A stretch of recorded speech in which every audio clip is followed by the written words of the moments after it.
Métro, partenaire des restaurateurs et commerçants indépendants, vous présente Sud Radio 10h-11h, Ferniaud fait le marché.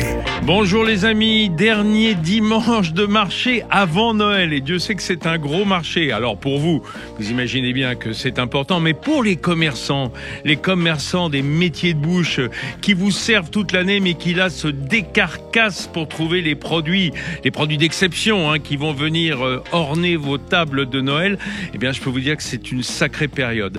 Que mangent dans cette période les chefs ? Que mangent les cuisiniers et les cuisinières ? Et surtout, qu'est-ce qu'ils nous font manger pendant la période ? C'est la question qu'on va se poser ce matin ensemble en allant visiter par le téléphone 4 chefs qui sont à l'œuvre, mais qui vont nous donner un peu leur feeling de Noël. Sud Radio, Ferniaud fait le marché. On démarre à Paris en ce dimanche matin avec une très grande cuisinière, la chef Stéphanie Lequelec, restaurant La Seine à Paris. Bonjour Stéphanie. Bonjour Vincent, bonjour à tous. Merci d'avoir répondu à l'appel de Sud Radio pour cette période pré-Noël. Il faut dire que c'est chaud, c'est chargé. La plupart de vos collègues ferment pour Noël. Enfin, les grands chefs, les grands restaurateurs, ils ont comme une sorte de trêve des confiseurs qui démarre. Vous aussi, vous fermez la Seine ? Alors, juste pour Noël, 23, 24, 25, je donne le répit à mes équipes, ça c'est important. Bah oui. Mais sinon, en dehors de ça, on travaille, on vous accueille. Et puis, on a l'impression aussi que Noël, c'est un peu le temps de cuisiner chez soi, d'être en famille, d'être entre copains, et que c'est plus à la Saint-Sylvestre qu'on va retrouver le restaurant, non ? Oui, absolument. C'est pour ça que moi, j'ai fait le choix d'être avec ma famille et que mes équipes soient avec leur famille. Et puis, on donnera tout sur le réveillon du 31 avec nos clients. Alors, Stéphanie, vous allez vous prêter au jeu ce matin de que mangent les chefs. Je me posais la question d'abord de savoir où est-ce que vous êtes né, d'où êtes-vous originaire comme région ? d'Enghien-les-Bains, à côté de Paris. Voilà. Moi, j'ai grandi en banlieue parisienne. Malgré votre nom extrêmement breton, il faut bien le dire. Oui, mais d'épouse, mon nom d'épouse. Oui, c'est ça.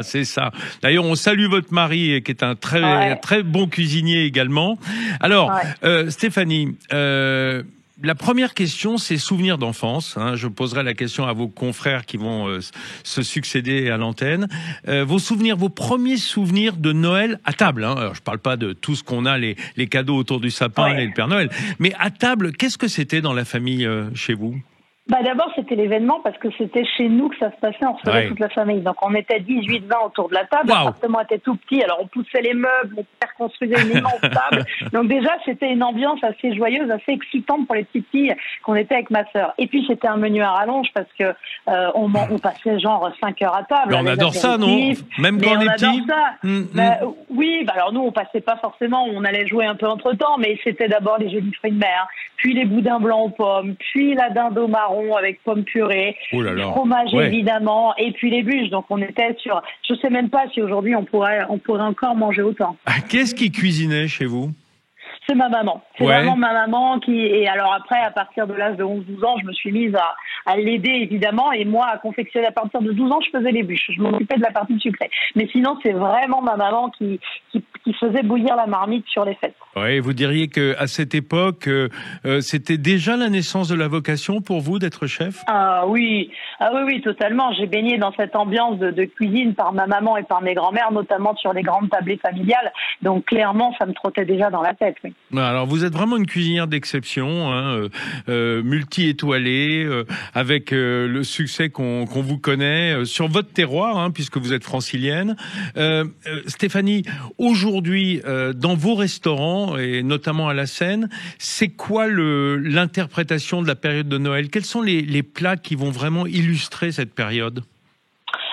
C'est comme toujours ce qui guide un peu ma cuisine, ça va être une ode aux produits et surtout aux produits de saison. Alors ça peut paraître facile de le dire, mais par exemple, je vais pas faire de homard parce que c'est pas la pleine saison. Donc même si c'est un mets d'exception, c'est pas là qu'il est forcément le plus intéressant. Donc on va avoir la jolie Saint-Jacques, on va avoir un petit peu, on va avoir les derniers gibiers, on va avoir des gibiers quoi, par exemple des gibiers à plumes ou plutôt chevreuil, lièvre. On est sur du chevreuil, les derniers lièvres à la royale, et puis des jolis dos de chevreuil parce que c'est délicat, parce que c'est fin, et puis voilà, c'est la pleine saison des Saint-Jacques, c'est la pleine saison des oursins.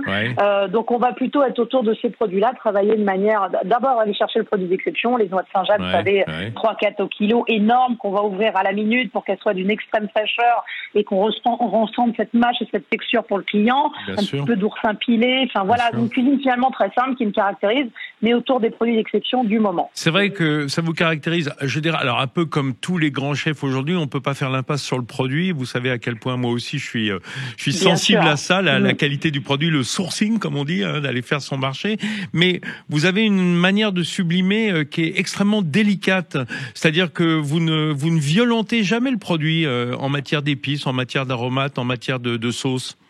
Jamais, parce que j'essaye d'abord de le comprendre, de chercher qu'est-ce qu'on veut exprimer de ce produit à travers notamment son goût, mais sa texture aussi qui est très importante. La notion de texture est très importante dans ma cuisine. Donc j'essaie d'abord de le comprendre, de trouver le moyen de cuisson le plus approprié, et ensuite effectivement, on est en France, donc une jolie sauce c'est très important. J'ai une cuisine de sauce également. Ça illustre pas mal la cuisine française, les sauces, quand même. Oui, c'est quand même important. Puis c'est cette notion aussi de gourmandise qui est importante en France et notamment pendant les fêtes. On a envie de saucer une assiette. Ah oui. Alors là, l'importance du pain à table, c'est quelque chose parce que on essaye de donner des cuillères pour les sauces, mais les gens tremblent quand même. C'est tellement bon. Moi, j'ai des fois des clients à table qui s'excusent d'avoir saucé l'assiette. Ils me disent ça ne se fait pas au restaurant. J'ai dit si, c'est le plus beau compliment que vous pouvez me faire. Chez moi, ça se fait. Et que l'assiette revienne propre dans la cuisine pour la plonge. Allez, on a encore quelques minutes. Maintenant, je vais vous demander justement, puisque vous allez être fermé, que vous allez passer Noël en famille, ça va être quoi les plats qu'on attend chez vous, que j'imagine d'abord que votre mari et vous partagez un peu la cuisine, ou comment ça se passe chez le Québec? Ouais, on partage tout avec David, donc on partage la cuisine.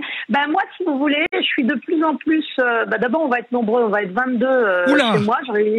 C'est moi qui ai pris le relais et qui réunit les familles. Ah oui, d'accord. Donc j'opte pour un apéritif un peu long, un peu généreux, avec plein de petites choses à grignoter. Donc David, du tapas de luxe, quoi. Oui, un très joli pâté en croûte évidemment que David va faire. On a les premières truffes qui commencent à être à maturité. Donc vous savez, un petit toast, pain de campagne, beurre de quelques trucs sur le dessus. Voilà. Je vous ai parlé de coquilles Saint-Jacques, elles seront accrues comme ça, simplement avec quelques agrumes et une très bonne huile d'olive. D'accord. Et quelques escargots, voilà. Et après, à table, on aura une belle pièce de volaille rôtie à la cheminée, tout simplement. Une petite pomme purée, un bon jus, et puis ça fera la blague. C'est marrant ça, parce que mes filles m'ont dit, moi je vais aussi avoir des volailles, des poulardes, et j'ai dit, qu'est-ce que vous voulez comme garniture?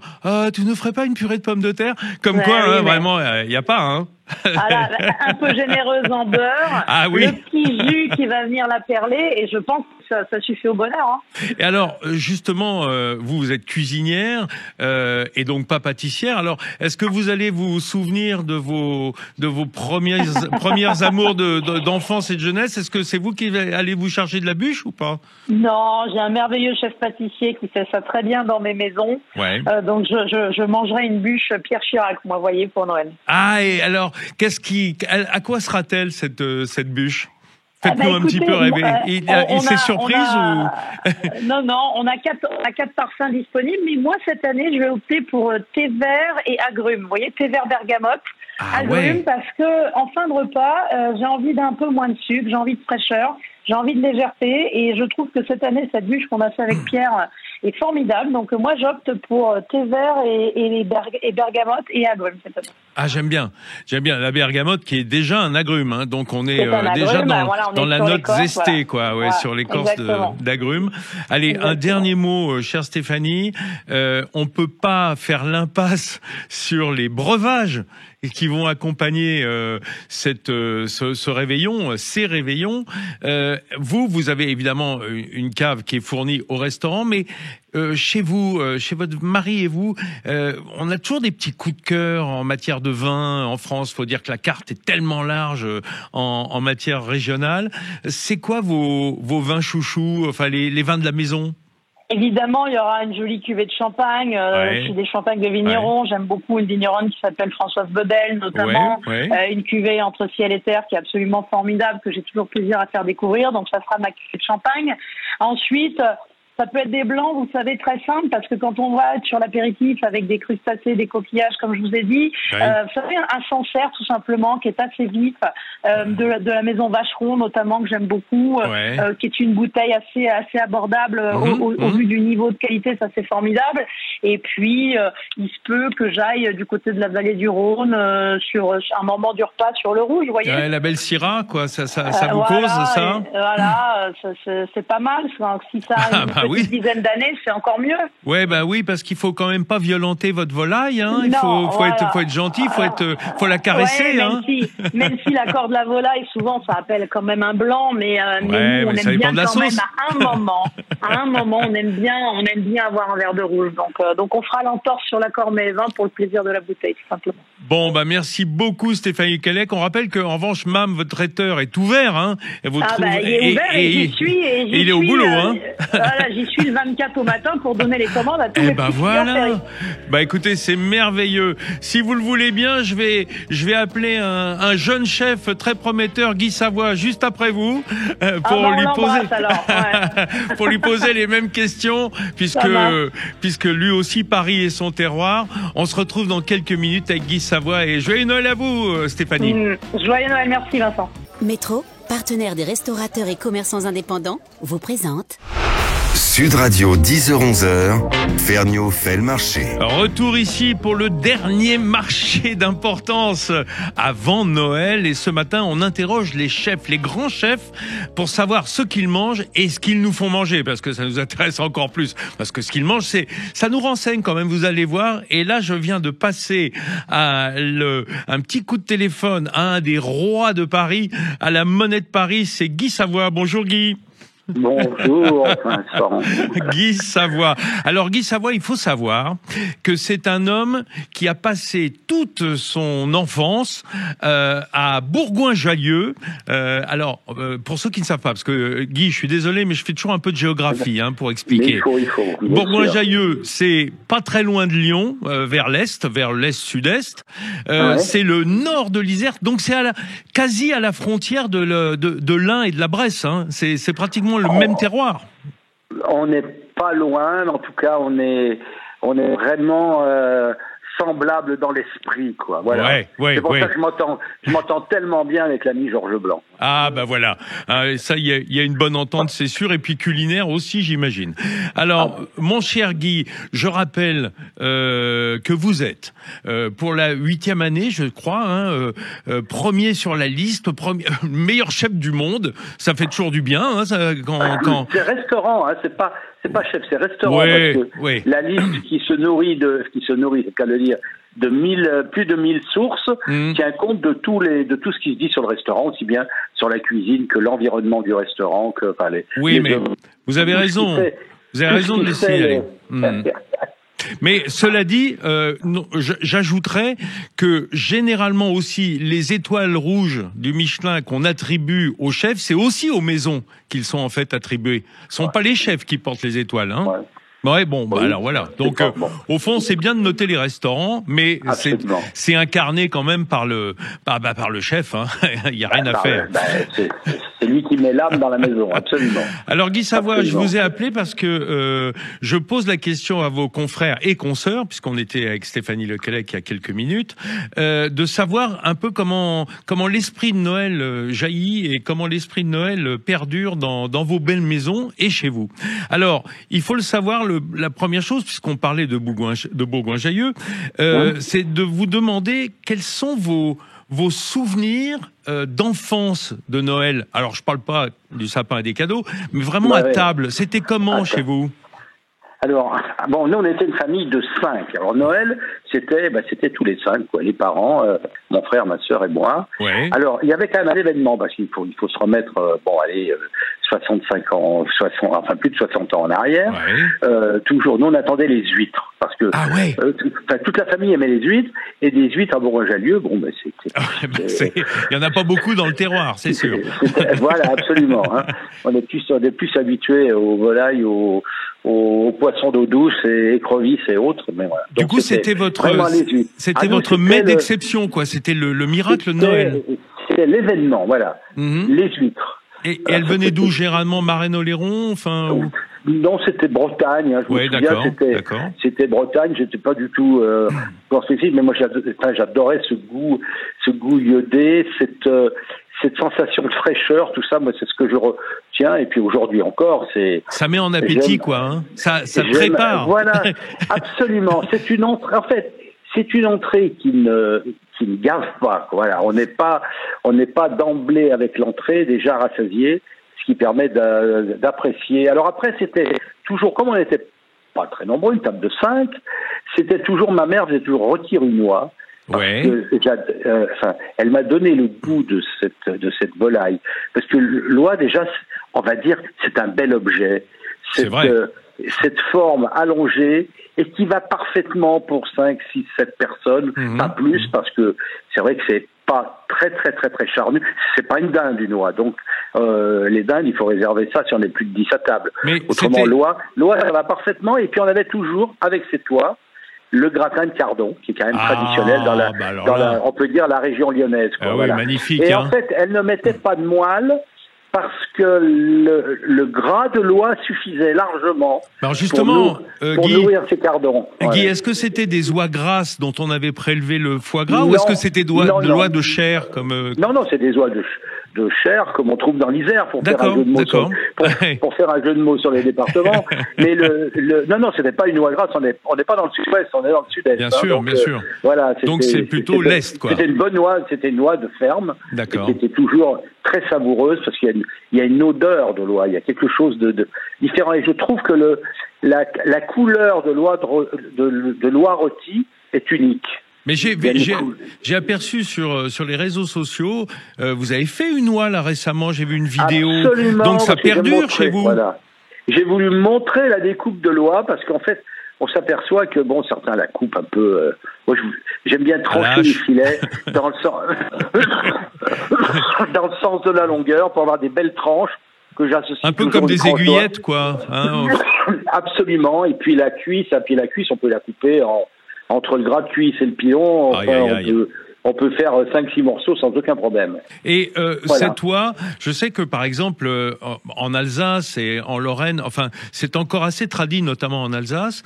On y fait même on sert du chou rouge aux pommes, on sert des mets qui sont très orientaux, je veux dire de l'Est, en tout cas, orientaux de l'Europe. Mais alors cette oie de l'Isère, c'était vraiment comme une volaille rôtie, comme un poulet du dimanche, quoi. C'est comme ça que vous la traitiez. Comme on aurait rôti un poulet, je te dis la différence c'était à côté, on n'avait pas la seule garniture, c'était le gratin de cardon, et elle prenait bien soin de prendre, tu sais, tout le gras qu'il y a sur le jus, et c'est ce gras d'oie qui nourrissait les cardons, et on avait un jus comme un jus de volaille qui était bien dégraissé. Les cardons qui étaient réservés pour les cardons, donc on le mangeait quand même. Hein. On est d'accord que les cardons, on les cuisait au blanc d'abord, on les blanchissait, Absolument. Au fariné, quoi. Dans de l'eau avec un peu de farine et du sel, surtout. Voilà. Ah, ça me donne envie de vous écouter. Je me souviens qu'elle les gardait assez longs en plus, donc il fallait vraiment il fallait les couper, quoi. C'était. Pour ceux qui connaissent pas, le cardon, c'est en fait de la tige d'artichaut, pour faire simple. En tout cas, absolument. ça ressemble. Avec ces génial. Grandes feuilles argentées, absolument. Alors aujourd'hui, à la Monnaie de Paris, qu'est-ce qui perdure de cela, de cette cuisine? Alors j'ai vu l'oie, donc dans cette période de Noël, qu'est-ce que pour vous c'est évoqué comment Noël dans votre restaurant? Alors moi, je reste fidèle. Bon, vous avez parlé tout à l'heure de la proximité de la Bresse. Donc moi je reste alors sur les volailles fines de Bresse. Les volailles de fête, poulardes, poulardes et poulets roulés. Je fais toujours 1 ou 2 chapons pour des convives qui le demandent. Oui. Mais moi la reine comme ça reste quand même la poularde, qui peut s'accommoder de différentes manières aussi bien rôti qu'au poché. On l'a fait pocher nous avec une sauce albufera, donc est à base de foie gras. Ça, oui. Foie gras mixé dedans, c'est ça. Voilà, de foie gras et de truffes. Et c'est vrai que mais ce sont des volailles qui sont préparées, qui sont faites, qui sont élevées depuis le mois de mars-avril pour être prêtes comme ça début décembre. C'est un miracle. Le miracle de Noël, il est là. Hein. Ça perdure et je me régale toujours avec ces volailles de Bresse. Alors vous m'en voudrez pas, Guy Savoie, à la maison, moi j'ai une demande aussi. Je prends effectivement des poulards de Bresse. Hein, j'ai cette chance de pouvoir. Mais étant jurassien d'origine, je fais à part une crème au mori et au vin jaune qu'on sert avec la poularde rôtie, quoi. Mais à part, voilà. Comme ça fonctionne pas si mal.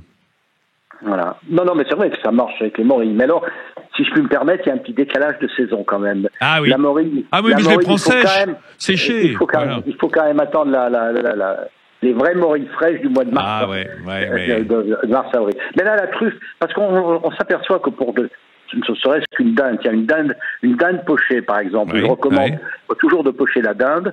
Mais de la dinde de Bresse, de la belle dinde. Oui. De la belle dinde fermière, absolument. De la pocher, en fait, comme un pot-au-feu, avec tous les légumes du pot-au-feu, poireaux, navets, carottes, enfin, tout ce qu'il faut, oignons, grillés, piqués de clous de girofle et tout. Et après, de prendre ce bouillon, de le faire réduire un peu, mais pas trop, parce que si on le fait trop réduire, il devient trop salé. Et l'incorporer à une vinaigrette. Et là aussi, on peut mettre un peu de jus de truffe, on trouve des petites boîtes de jus de truffe, et puis avec un peu de truffe hachée, on peut lui donner un air de fête. Oh là là. Et c'est toujours magnifique avec d'avoir des herbes, peut-être des herbes fraîches, ce morceau de dinde dans l'assiette, tous les légumes multicolores, et puis avoir cette vinaigrette tiède à la truffe au-dessus, on est sûr de faire de l'effet, on est sûr de se régaler, et puis on n'a pas de risque de voir notre volaille desséchée. Bien au contraire. Oui, alors. Elle reste moelleuse. Et ce qui permet aussi de garder du bouillon pour le soir, si on a le soir pas envie de faire un autre repas gargantuesque, un bol de bouillon et pourquoi pas un peu de vermicelle dedans ou le reste des légumes. Et youpi. Et on peut aller se coucher léger pour attendre le lendemain les cadeaux pour les enfants ou les petits-enfants. Absolument. Merci beaucoup Guy Savoie, vous m'avez donné extrêmement faim, mais je crois que j'ai pas terminé l'émission, que déjà j'ai envie de courir au restaurant. Voilà, et je vous souhaite de très belles fêtes avec amis et famille. Vous y serez le bienvenue et joyeuses fêtes également à tous. Merci. Et à très bientôt, mes amis. On continue ce tour des chefs de gourmandise. On n'en a pas fini, croyez-moi. Métro, partenaire des restaurateurs et commerçants indépendants, vous présente Sud Radio 10h-11h, Ferniaud fait le marché. Allez, on continue mes amis à faire ce marché de Noël. Alors le marché, vous le ferez, vous, évidemment, sur vos marchés, chez vos commerçants. Mais nous, c'est un marché d'inspiration, figurez-vous, puisqu'on appelle les grands chefs pour savoir à quoi ressemble Noël à leur table. Et là, j'ai changé de région et direction les Corbières. Les Corbières en temps normal. Mais aujourd'hui, je suis avec Gilles Goujon, le chef de l'auberge du Vieux-Puy à Fonjoncousse. Bonjour Gilles. Bonjour. Alors, je disais les Corbières en temps normal, parce que là, vous n'êtes pas vraiment dans les Corbières, vous êtes en vacances. Hein, c'est fermé à Fonjoncousse pour l'instant. Voilà, nous venons de fermer, nous sommes en vacances. Enfin, nous sommes fermés jusqu'au 21 mars. Ah oui, alors, de la effectivement. En revanche, votre autre restaurant à Béziers, lui, est ouvert, l'Alternative. Oui, il est ouvert pour les fêtes, bien sûr. Bon, alors Gilles, moi j'ai demandé à vos consoeurs et confrères, parce que j'ai eu Stéphanie Lecallec et Guy Savoie en ligne, d'abord de commencer par remonter un petit peu dans le temps et se parler du Noël de notre Noël d'enfant, enfin le vôtre en l'occurrence, parce que le mien est moins intéressant, en vous demandant tout de suite à quoi ressemblait Noël à table chez vous. Ben moi, c'est une période que, si tu veux, quand j'étais petit, on était à Marrakech. Puis après, je suivais mon père qui était pilote. Puis après en Allemagne. Et j'étais petit, j'ai pas de grands souvenirs de ça. Et malheureusement, j'ai perdu mon père. J'avais 10 ans. Ben oui. Et les Noëls qui étaient derrière, je crois que je les ai enfouis dans mes mémoires. Un peu zappés, quoi. Ouais. Je réfléchis. J'ai pas de grands souvenirs en fait. J'ai petits flashs comme ça, des choses comme ça, mais j'ai pas de souvenirs, de repas, d'habitude. Voilà, je me rappelle que on était parce que j'ai 2 sœurs et ma mère et moi étaient tous les 4 et qu'on a fait quelques repas sympas. Je me rappelle, je crois, j'ai un doute c'était une volaille en tout cas, pentade ou faisan que maman avait fait en salmi. C'était la première fois que je mangeais un salmi. J'avais trouvé salmi, ça extraordinaire. Ouais. Ah oui, j'avais trouvé ça extraordinaire. Mais ça veut dire que c'était une bonne cuisinière, votre mère, alors, si elle était capable de faire un salmi de faisane. Ouais, alors elle m'avait précisé, tu vois, je me rappelle, moi je fais le salmi au vin blanc. Parce qu'il y a les deux, tu sais. Oui. Elle m'avait dit, comme les daubes. Moi, je le fais au vin blanc. Voilà. Et j'avais trouvé ça très, très bon. C'était vraiment un moment, ça, je m'en rappelle. Alors, après, je me rappelle aussi, ma sœur faisait des charlottes. Tu sais, avec la gervita, quand c'était la mode, avec les boudoirs. Elle faisait des charlottes à la poire pendant Noël, voilà. Ah ben c'est marrant parce que j'allais vous demander ça, si vous étiez plutôt... Enfin, en général, il y a 2 équipes au moment du dessert. Il y a les équipes chocolat et les équipes fruits. Donc plutôt fruits du coup, vous. Alors, quand ma sœur faisait la charlotte, c'était charlotte aux poires, ça je m'en souviens. D'accord. Il y a eu bien sûr la bûche traditionnelle chocolat, on a bien la bûche roulée quoi. Ça. Ouais, la bûche roulée, ce qu'on appelle chez nous le bras de Vénus de Noël, tu vois. Absolument. Et on embrasse Olivier Bajard, qui est un grand pâtissier de pas loin. Voilà. De Perpignan, oui, tout à fait. Bon, alors, ce qui est intéressant dans ce que vous dites, c'est qu'au fond, la vocation chez vous, elle vient beaucoup plus tard, parce que parfois ça naît un petit peu dans ces repas de famille, etc. Mais vous, la vocation de chef, elle vient plus tard. Oui, elle arrive un peu plus tard. Elle arrive sur les 15 ans. Ouais, elle arrive sur les 15 ans. Au moment de l'adolescence, qui est un moment où on se cherche, où on se cherche et où on cherche ses goûts également, si on n'est pas tellement fixé sur des goûts d'enfance, sur des réminiscences. Oui, alors 15 ans, c'est là où moi je m'amusais à faire déjà avant de rentrer en apprentissage, faire des petits repas à la maison pour les copains, un truc comme ça. Ouais. Rien de performant, mais en tout cas surtout de comment dirais-je, de gourmand et de partage. J'avais déjà envie de faire plaisir aux copains. Ça peut être tout simplement un gratin de macaroni. Ah bah oui, mais dites donc, c'est pas si facile de faire un bon gratin de macaroni. Et non, faut bien savoir le faire, bien cuire les macaronis très peu pour qu'ils puissent après cuire dans une espèce de béchamel un peu liquide, un peu crémé, quoi, Voilà, un peu crémé. Et moi, je rajoutais, tu sais, des biscottes, des choses comme ça sur le dessus, un peu de comme ça. Et on faisait gratiner, ça faisait une croûte très croustillante. J'adorais ça. Ah, c'est pas mal, ça. En fait, de chaplurer le gratin de macaroni, quoi. C'est ça, j'ai écrasé la biscotte, parce qu'il n'y avait pas de chapelure à la maison. J'ai écrasé la biscotte comme ça, et j'adorais ça, Alors ça, moi, j'avoue que j'aime bien ça sur les gratins de légumes en général, d'y remettre un peu de chapelure, qui va à la fois boire le gras et garder faire une sorte de croûte, c'est ça, quoi. Oui, ça c'est un gratin, parce que j'empêchais pas de mettre un peu d'emmental ou de gruyère. Ah, c'est sympa, merci. Si on avait... Et puis oui, mais j'étais gamin, moi je trouvais ça extraordinaire. Et ça sortait craquant, croustillant, doré. C'était une folie. Tu avais le moelleux des macaronis et puis tu avais le croustillant du dessus. J'adorais ça. Alors à l'alternative, donc restaurant Biterrois, on a évidemment et chez vous aussi ce côté très sud, très très Occitanie.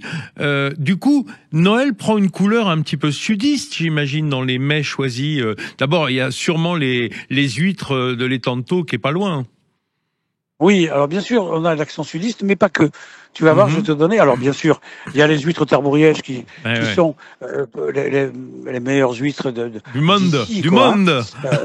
Alors si tu veux, pour moi, il y a deux grands ostréiculteurs, c'est Gilardeau et Tarbouriège. Voilà. Je veux pas critiquer les autres, mais c'est ceux que je connais mieux et ceux avec qui j'ai travaillé. Gilardeau très longtemps, que j'ai remplacé par Tarbouriège parce que local, et que quand Tarbouriège est arrivé à ce niveau de perfection dans l'huître, bien sûr, j'ai quitté Gilardeau avec regret, mais j'étais obligé de travailler avec Tarbouriège. Oui, mais Tarbouriège, en plus, il a créé un procédé incroyable qui est d'avoir une fausse marée, quoi. Il baigne ses huîtres et il les met verticales en plus pour qu'elles se musclent. Effectivement, il a inventé ce process qui est incroyable. En fait, les tables d'huîtres sortent de l'eau. Il a fait ça avec du solaire. Ça veut dire que toute l'électricité qu'il a besoin, elles sortent par l'énergie solaire.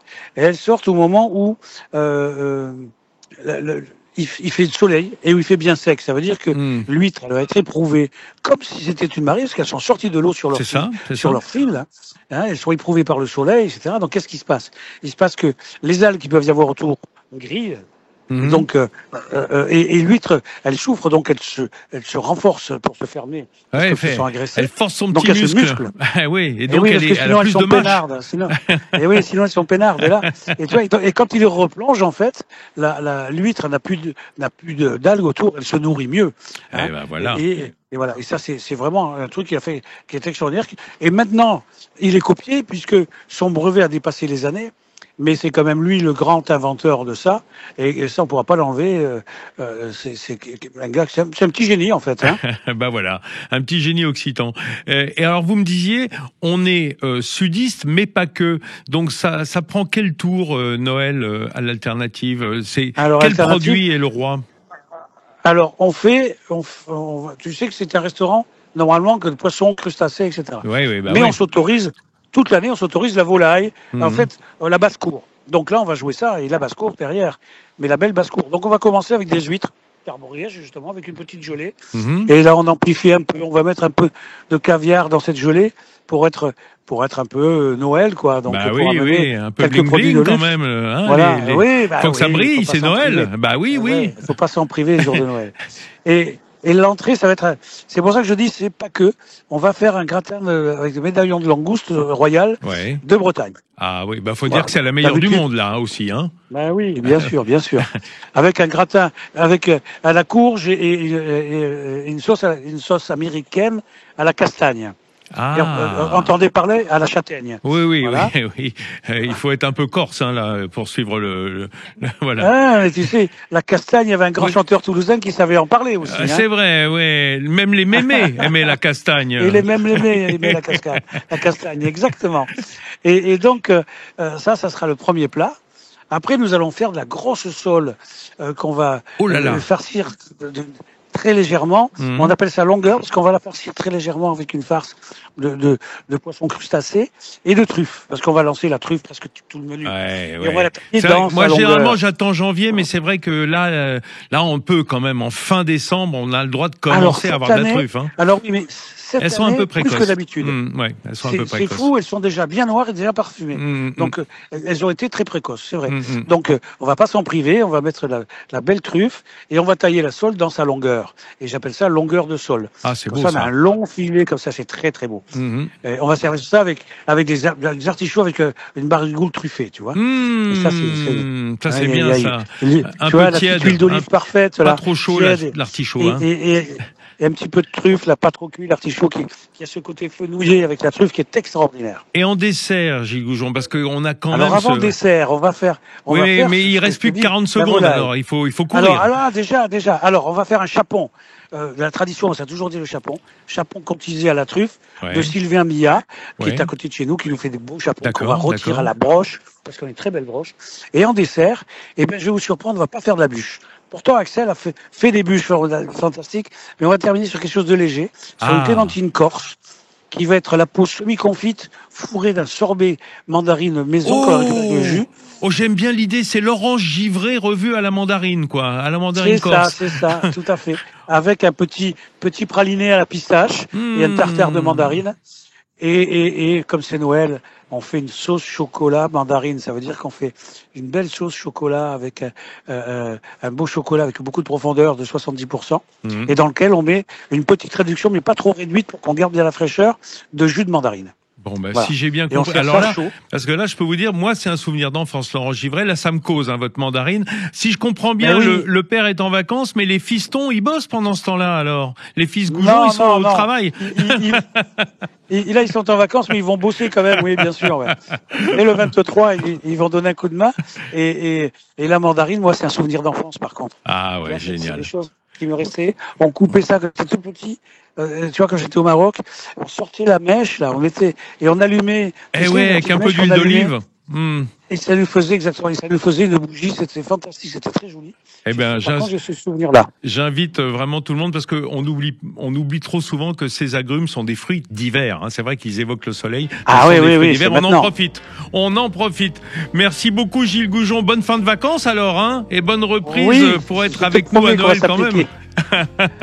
À très bientôt. Je vous embrasse et à très bientôt. Passez de très belles fêtes. Voilà. Et nous, on va terminer l'émission avec un copain à vous, avec Marc Vera qui nous attend du côté de Megève. Et ça, c'est dans 2 minutes. Métro, partenaire des restaurateurs et commerçants indépendants, vous présente Sud Radio 10h-11h, Ferniaud fait le marché. Ouais, une émission qui est bonne pour les nerfs, mais qui est dure pour l'estomac, dans ce jour de dernier marché, de grand marché avant Noël, dans 3 jours. Je peux vous dire que le tour des chefs, là, moi, ça commence à me chatouiller. Entre Stéphanie Leclerc, Guy Savoie, Gilles Goujon à l'instant, on va terminer en beauté et en montagne. C'est normal, à Noël, c'est là qu'on voudrait être. Du côté de Megève, et je suis avec Marc Vera au téléphone. Bonjour Marc. Bonjour mes amis. Un jeune marié, un jeune restaurateur qui se réinvente. Vous avez ouvert cette année à Megève, un nouveau restaurant. Oui, on a ouvert il y a 3 mois. Voilà. Un restaurant absolument génial. Et c'est reparti comme en 14, quoi. C'est un condensé toute ma vie. C'est un restaurant naturellement avec mes animaux, avec ma mule, mes chèvres, mes moutons, avec tout ça, parce que c'est l'identité du bonhomme. Il paraît. C'est la ferme de famille qui revient à l'attaque. Exactement. Alors, Marc, vous savez, j'ai appelé vos consoeurs et confrères dans l'idée de parler de Noël, mais pas seulement du Noël d'aujourd'hui, mais aussi de ce que ça vous évoque, parce que c'est souvent à l'origine des vocations, Noël. C'est évidemment, on pense toujours aux cadeaux, à la fête de la lumière, à ceux qui sont chrétiens, la naissance de Jésus, etc. Mais bon, et au fond, il y a quand même la table qui nous unit tous. Et ce repas de Noël, ça devait avoir un relief particulier chez vous, chez les Vera. Ah oui, le repas de Noël, c'était non seulement particulier, il y avait un sapin avec la crèche d'abord. Ah oui, oui. Chrétien, c'est la chrétienté, mais ce repas, on va parler du repas de famille. Là. Oui. Ça commençait, je me souviens, c'était un souvenir extraordinaire.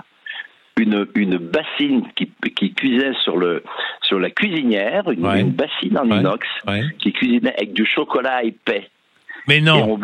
Et on buvait le bol de chocolat avant de passer à table. Alors, c'était le rituel. Est-ce que c'était du chocolat? Alors, c'était au lait, j'imagine, parce qu'il y avait du bon lait, chez les Vera. Il y a du bon lait, mais c'était du chocolat noir. Et est-ce qu'on le collait un peu à la maïzena? Ah non, pas du tout. Non, c'était juste le beurre de cacao qui épaississait. Et dans ce papier en aluminium extraordinaire, quand on l'ouvrait, c'était un arôme ineffable. C'était exceptionnel. C'était des senteurs ineffables. Voilà, c'est des souvenirs à vie, ça. Et ça, c'est votre premier arôme de Noël, c'est le chocolat, quoi. Ah oui, bien sûr. L'arôme, oui. Et puis après, c'était surtout passer à table. C'était la poularde qu'on papa avait tuée naturellement dans la ferme, avec le fameux gratin de cardon à la moelle. Alors c'est intéressant parce que tout à l'heure, vous l'avez pas entendu, mais Guy Savoie nous parlait aussi du gratin de cardon de sa mère. Il disait, elle le faisait avec une oie, alors comme l'oie était grasse, elle mettait pas de moelle en plus. Mais chez vous, la volaille était peut-être plus maigre. Du coup, il fallait oui, on était moins riches. Donc il fallait rajouter de la moelle dans le cardon. Exactement. Mais quel travail pour éplucher le cardon, c'est un travail énorme. Ah oui. C'est un travail incroyable. Parce que à côté de ça, c'est de la gnognotte, les céleri branches dont on tire les fils. Mais le cardon, on se fait mal aux mains. On se fait mal aux mains. Il faut avoir maintenant on met des gants spéciaux, mais c'est vrai que c'est très compliqué quand même. C'est un peu le cardon, il est tellement bon, ça a le goût d'artichaut, mais vous savez, c'est quand même un produit un peu agressif au niveau des doigts et tout. Il est agressif avec les épines, avec tout ça. Mais quel bonheur. La récompense, quoi. La récompense quand on l'a fait. Oui, bien sûr. Et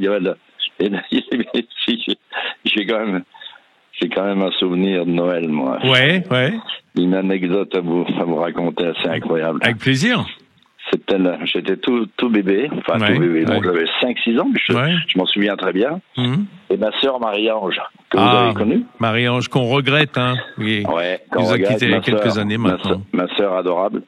Et j'étais un peu, à l'époque, j'étais un peu fébrile, je mangeais très peu. Ah ouais? Maman avait trouvé quelqu'un qui avait dit, il faut le nourrir au lait de chèvre, etc. C'est pour ça que j'ai nourri au lait de chèvre, et comme je mangeais très peu, sous le sapin, quand le sapin était là, sous le sapin, il n'y avait pas de guirlande, il n'y avait rien, il y avait un sapin. Oui, c'est normal, et puis il venait pas de loin. Et sous le sapin, il y avait une très grande enveloppe grise. Oui. Je me souviendrai toute ma vie. Et j'ouvre l'enveloppe grise. C'est le Père Noël. Marco, il faut absolument que tu manges mieux. Et il faut absolument manger ta soupe. Et ma sœur, écoutez bien l'anecdote derrière. C'était incroyable. Derrière le sapin, il y avait un bol de soupe chaude. Non. Je peux vous dire, je n'ai jamais mangé une soupe aussi rapidement. C'était le cadeau de Noël de Marie-Ange. Mais après, Marie-Ange m'avait amené 2 ou 3 jouets. Oui, bien sûr. Naturellement. Elle m'a dit, voilà, le Père Noël avait écrit, si tu manges bien ta soupe, tu auras des cadeaux. Grosso modo, pas de soupe, pas de Noël, quoi. Voilà, absolument. Mais c'est quelque chose qui m'a marqué, ça m'a marqué à lui, ça. Écoutez, c'est ce qui fait que vous croyez encore au Père Noël aujourd'hui, d'ailleurs. Non, je crois au Père Noël, et vous savez quoi? Mais c'est assez incroyable. Eh bien, peut-être que depuis ce jour-là, mon plat préféré, c'est le potage, c'est la soupe. Ah oui. C'est incroyable. Comme si vous avez une soupe bénie, quoi, quelque chose qui descendait du ciel. Voilà, absolument. Alors aujourd'hui, comment est-ce que vous traduisez ça dans votre restaurant? Quels sont les plats emblématiques de votre cuisine qui sont associés à Noël? Moi, vous savez que je fais une cuisine un peu créative. Hein. Je fais quand même de la cuisine créative. Donc, mais j'aime bien les produits de proximité, j'aime bien ces choses-là. Alors, là, j'ai mis au point un légume oublié. Je fais des roses avec les légumes oubliés. Je fais très fin. Je fais 3 ou 4 roses, c'est magnifique. Ouais. Et je les cuis dans une écorce de sapin. Ah oui, toujours ce goût de la montagne, quoi. À 150 degrés pendant 20 minutes au four, magnifique, avec une émulsion de jus de truffe, naturellement. Oui, c'est sûr. Hein. C'est Noël, quand même. Il faut un peu se lâcher sur les choses. Absolument. D'ailleurs, moi, vous le savez, je pense que un des meilleurs souvenirs de truffes de ma vie, c'était chez vous, Marc. C'était cette truffe entière, avec, si je me souviens bien, un petit jus au cacao. Tout à fait. Tout à fait. Absolument. Ça, moi aussi, ça m'a marqué. Vous voyez, c'est un peu mon Noël à moi aussi, un de mes Noëls. Alors, je vais vous rendre hommage parce que je fais un éclat de marron.